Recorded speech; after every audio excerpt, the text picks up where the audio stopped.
wanted to talk a little bit about why metric collection matters. And this is essentially what we've done is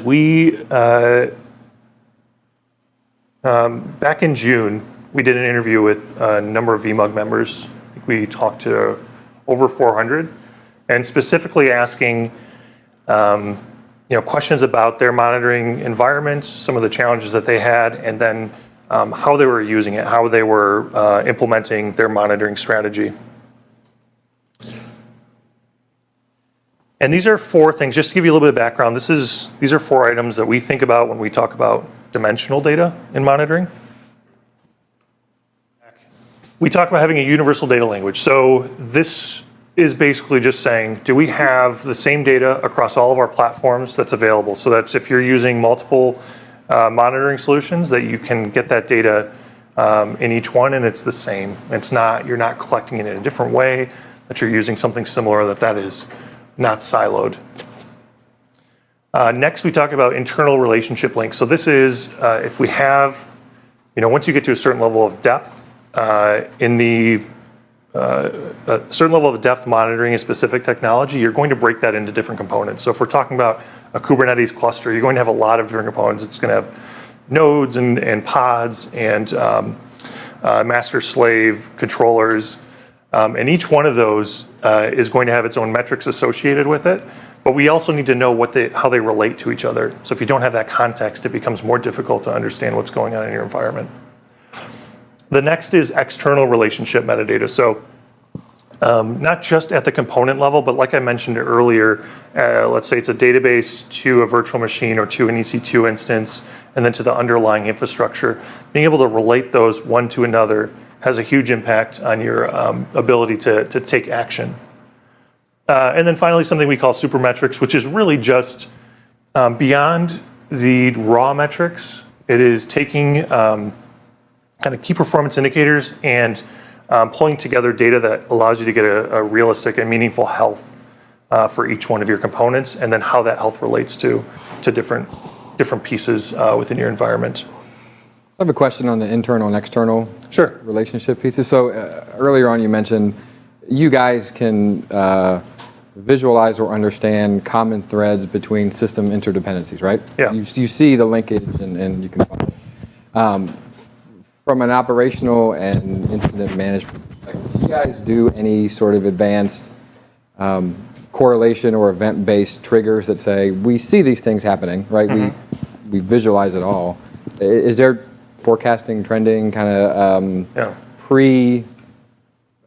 pre-severity incident that you can say, you should check these out, let's raise a ticket, let's proactively look into what we're seeing? Is that a function or feature that's there today? So this is something that we will focus on with the platform. So a lot of the platforms that we integrate with do have that. And so we're providing the data, and then they're doing the analysis on that. And because those relationships are there, it allows them to make exactly those kind of come to those kind of conclusions. Sure. Yeah. So is there anything in your product that helps with the application dependency mapping?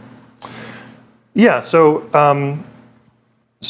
just as I mentioned, the relationships specifically, what we're not doing we're not doing app instrumentation, but what we do is we'll take a system that an app is running on, or the app themselves we may be monitoring, and then identify the dependencies of that. And just like I mentioned with the database, it'll go all the way through the stack, whether it's a cloud stack or it's on-prem. We can identify the different components and how they're related. Yeah, you're going from the app down into the infrastructure as opposed to like New Relic, which is going app to app and performance basis, things like that. Yes. Yep. So in application dependency mapping, you're saying whatever these metrics can see, you can see. So it's not necessarily communication based, it's whatever metrics these tools are actually spitting out. So if I'm doing a database, I may know who's querying me. Mm-hmm. But if I'm not monitoring the application or wherever it's querying me, I may not know what's calling it. It's a very limited map. Sure. I mean, I think it's fair. We're not automatically reaching out to that application. But if you do have it monitored within the environment will automatically make those links. So it's whatever you can see will link, but there could be Yeah. a lot of gaps. Sure, and that's, we try and cover those, and that's why we have 150 different integrations. We're always trying to find those gaps and then fill them in. Okay, is there a way that your tools or anything like even would tell me what I'm missing so that I knew, oh, I need that particular integration to make this work better? I think that it would be apparent in a visual map of it. So if you look at something like, if you see the relationships and they don't. It's apparent that it may be a gap, but it's not apparent what tool I need to measure that, monitor that. See, the problem is that a lot of people that look at monitoring data are not necessarily the application developers, depending on how they're used. And the bigger the organization, they're very siloed like that. It would be it'd be great if you actually said, oh, you know what? This is a database. It's MySQL. You need this tool to monitor MySQL better. Well, that's a gap you have. Or, hey, we noticed that this is being called in a certain way that recognizes it as SharePoint. This is the tool you need to monitor SharePoint to get its integrations. Tell us more than just saying, oh, it's apparent, it's a gap. Well, yeah, gaps are apparent, but how we fill those gaps are not apparent. Sure. Because the people doing the monitoring just don't know the applications. This is the same problem when we have data protection. The people doing backup don't know the applications. They just do what they're told. Where we need the tools to be smarter to tell us what we're missing and how to fill those gaps. Right. So that it comes back full circle and it's like, oh, you know what? You needed this. Let me put it in automatically for you. Or get some workflow that says, you know what? The next time we do this, here's the workflow to put that in place. Now I got this giant feedback loop and it keeps on growing. But Medora is in the marketplace, in VMware's marketplace. So as long as you have that set of integration done, you'll at least get visibility to see what tool sets are available. It may not match one for one, but you can at least browse through that and be able to pick one. Yeah, again, that's a human involved. Sure. For a large environment, I don't want a human involved. I want the tool to tell me what I'm missing. Yeah, I think from an And I think architecture. discovery is one of the things that comes up a lot that partially addresses what you're talking about. And it's something that we do on an individual technology level, and we're moving towards doing that across the board. So that's a perfect application of what BindPlan can do, is to pick out what's missing. I'm not actually asking for the individual management pack to tell me that there's something missing over here, but BindPlan could probably tell me what's missing. Yeah. So I'll go through some of these pretty quickly, but I wanted to hit on a few key points that we got from this research, from this survey that we did. One was we asked, how many unique monitoring tools do you run inside of your environment? And what we saw, and this wasn't a big surprise, was that 60% of the customers we spoke with had over 3 monitoring platforms. So like I said, that's not a surprise in and of itself. But what was interesting to me was when we then followed up and said, how many of you are planning to consolidate? What we've been hearing in the past is usually everyone says, yeah, well, we all want to consolidate it down to one, right? That is sort of the holy grail. And that's not the case as strongly as it was in the past. Now, what we're hearing is, well, 50% of the folks that we talked to said, no, we're not planning to combine anymore because every single one of these tools is critical to us and serves a different need inside of the environment. So I think that was something that was really interesting. I think that we've seen it with our customers in the past, but it wasn't quite as clear as what we saw through this survey. Several of these are really looking at, okay, with your monitoring integrations, how does it help you, in this case, improve resource utilization? Right, so some of these questions are somewhat vague, but we allow the user to define that on their own. And so we look at, all right, how many of them are showing that it's 50 to 100%. And then what we did on top of that is overlaid how many of those customers said that they are implementing all of the 4 components of dimensional data that we mentioned earlier. So do they have relationships, internal and external? Do they have an overview of the entire system? Are they using supermetrics? And what we found with this was the vast majority that were in that top utilization performance, the people who were happiest with what they were seeing, were also implementing those 4 values in their monitoring environment. Similarly, we asked a question about how much your monitoring integrations improve your team's productivity. So we're narrowing this down to integration specifically. And again, in those folks in the top 50 to 100%, they were heavily skewed towards folks who are fully deployed or who are looking at integrations and all the different components of dimensional data that we mentioned earlier.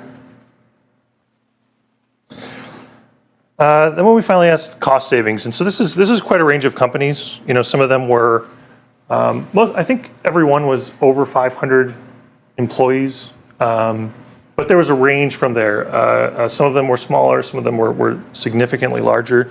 So we estimate how much cost savings can be attributed to that. I mean, this was interesting in that when we looked at the fully deployed, so folks that had followed all of the principles that we laid out, 1 in 5 of them saw 1 million plus in savings per year. So this is pretty significant to see a correlation between that, the amount fully deployed and then what the cost savings that they were seeing. A quick question. What does fully deployed mean? So what we're saying there is of those four things that we mentioned at the beginning. Mm-hmm. So we talk about, do they have relationships internal and external? Do they have visibility across, you know, in the same metrics available in all their platforms and supermetric components? Yeah. We have a question from the internet as well. Sure. Mike Bridge wants to ask that, is there an API to trigger additional metric collection? So for example, if there is a problem with some disks, for example, sure. Can you run an API command to get more info on the SanDisks, for example? In some platforms, we have done that. We've done that inside of VMware, where we've triggered actions in certain cases.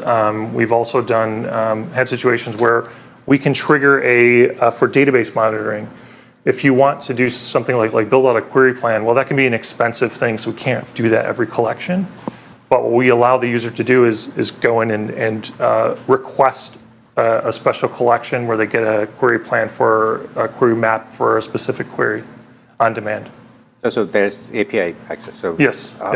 Is it supported by any sort of PowerShell, whatever they want to use? Oh, it's platform dependent. So it depends on which platform we're talking about. If we're talking about VMware, then it is it's CLI based, and you can do it that way. So. Yep. You may have to jump through a few hoops. Yes. Yeah.